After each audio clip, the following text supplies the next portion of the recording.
All right, one of the most difficult things about what I do is finding the right place to shoot these freaking videos that has the right lighting and the right sounds and not too much interruptions.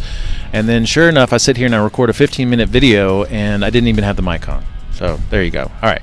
So question today, we've had several people ask this question. If I start eating meat and fat, is that going to affect my cholesterol levels in a negative way? And I think that's a great question, especially coming from people. Most people are getting their information from mainstream, conventional wisdom, orthodox medical views, and that's an understandable question. It's a question I get a lot. Like I consider myself a cholesterol expert, self-proclaimed, but I have to deal with it. I've been dealing with it for over 5 years now. I have a great class called "I Feel Freaking Amazing," and my cholesterol levels went up. And so we have to address this topic all the time. Before I get into that, I just want to say that I feel amazing.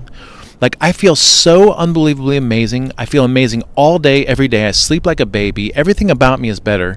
Everything about the people that we work with is better. We work with hundreds of people here locally, over 1,000 people here locally. And so what we're putting out is from the heart. Like, we're trying to change lives. That's what we're trying to do. So we're not trying to put out information that's going to make people unhealthy and have bad cholesterol numbers or inflammatory markers. I mean, we wouldn't be in business if we didn't know what we were doing. The problem is that most people don't know what to look for when it comes to lipid panels and blood work.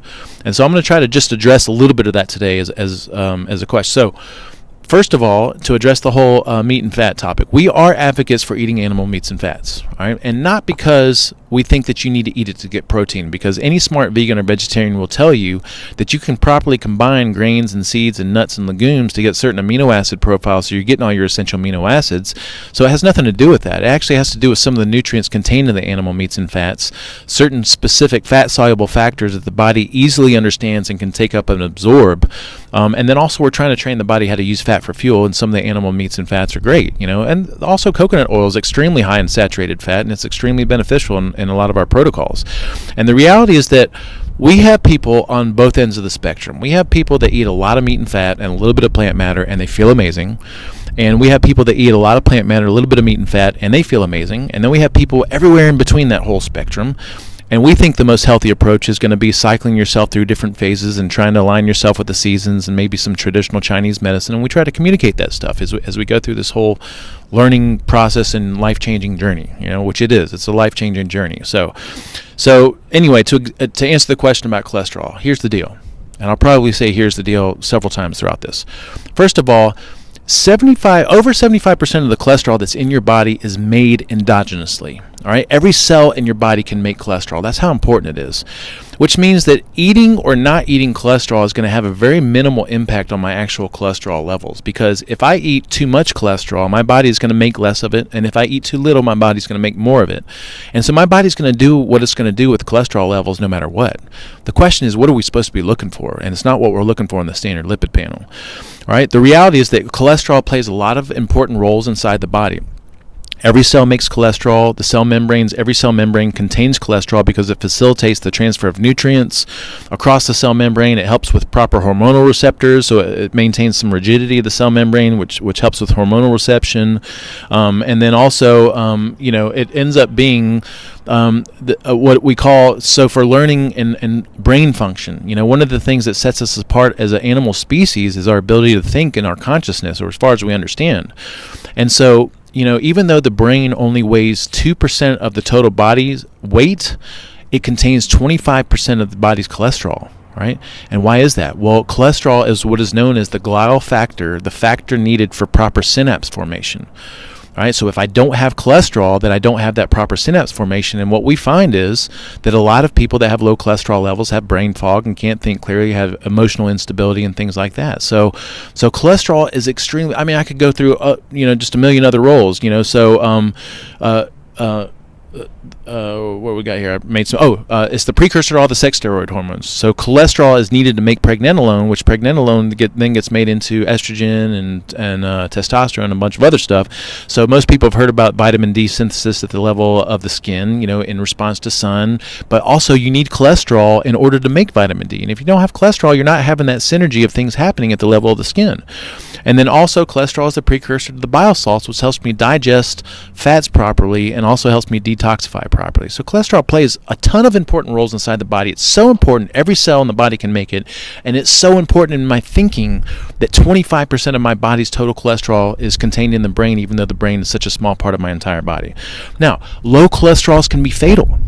All right, so if we look at some of the largest lipid studies done on the planet, then we'd see, so for instance, the Framingham Heart Study, one of the largest studies ever done on saturated fat and cholesterol levels and lipid numbers and all kinds of different health markers, we'd see the scientists say, after analyzing all this data years and years and years ago, there's a direct association between falling cholesterol levels over the first 14 years and mortality over the following 18 years. As cholesterol levels fell, the death rates went up. All right, in the Honolulu Heart Program study with over 8,000 participants, the long-term persistence of low cholesterol concentration actually increases the risk of death. The earlier the patients start to have lower cholesterol concentrations, the greater the risk of death. And in the Japanese lipid intervention trial, also known as the JLIT, which covers over 47,000 participants, the highest death rate was observed among those with the lowest cholesterol, and the lowest death rate was observed in those with cholesterol levels in a medium range between 200 and 260 milligrams per deciliter, which in modern America would be considered high by most medical doctors, which is insane. All right.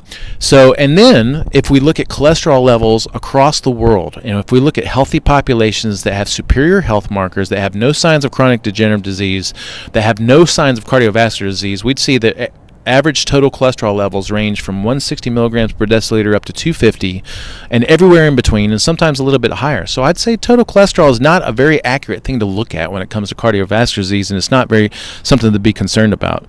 Now, when people start eating our way of eating, and which is, by the way, a balanced way of eating, we do recommend animal meats and fats, but that's not all we recommend. When people start eating our way, if they go in for a lipid checkup, you have to understand that when my body is making some adjustments, if I'm doing something completely new and different, then I'm probably going to see some crazy things in a lot of my different numbers, and that includes lipid numbers, right? So we have people that go in after starting our progression, losing weight, feeling great, all these different things change, and all of a sudden their total cholesterol goes from 180 up to 210 or something like that. Is that something to be concerned about? No, because there's a lot of reasons that you could have cholesterol fluctuations. Number one, your bio-individuality on a day-to-day basis, your cholesterol levels, I forget what the standard deviation is. It's like 35 milligrams per deciliter, which means if I go in today and get my cholesterol levels measured and I go in next week, I could have a 35-point change up or down just based on my biological rhythms, So, but anyway, total cholesterol levels don't say anything about everything else that's happening inside the body. Now, what we do see is HDL goes up, triglycerides go down, your total cholesterol to HDL ratio improves, which is what we're really looking for. By the way, total cholesterol doesn't mean anything. LDL really doesn't mean anything anymore, because LDL has an infinity of different sizes, and it's not really about the LDL, it's about the LDL particle number, which is something that's not measured in the standard lipid panel. Now, what we do see is after people eat our way and they stick with it, 6 months down the road, they go in to get another lipid panel, then their numbers start to look better according to orthodox medicine. And the longer they commit to our program, the better their numbers look according to orthodox medicine. But again, we don't think that those recommendations or those numbers or those views are accurate. We're actually looking for other inflammatory markers, and those things aren't typically measured in those typical, lipid panel measurements. So, now, just as an example, let's just take one of our, SHT people or anyone that we've worked with over time. Everyone feels amazing, This person loses weight, feels great, stronger digestion, performs better, thinks better, has better emotional clarity and stability, and just everything about this person is better, right? And then they go in and they get a lipid panel, and their lipid number goes up. Is that person unhealthy?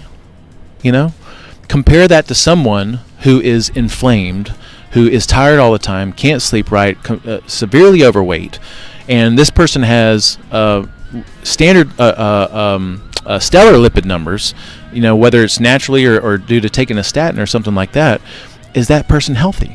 And we say no. Compare those two people. If I feel freaking amazing, better than I have in my entire life, and every one of my health markers that I can measure, subjective and objective, are better, and my cholesterol comes back as a 210 or a 220 or something, does that mean I'm unhealthy compared to this person who has perfect numbers and is just feels like crap in every way? Absolutely not, So there's a lot to learn as far as this stuff goes. Don't let cholesterol be a concern for you. Don't let animal meats and fats be a concern for you. And if you have a concern about it, reach out to us and ask a question, because there is nothing but love here for you. We want to see people get better. We want to see people feel better. And that's all there is to it. We got a lot of heart behind this, all right? So love you guys so much. Thank you so much for tuning in.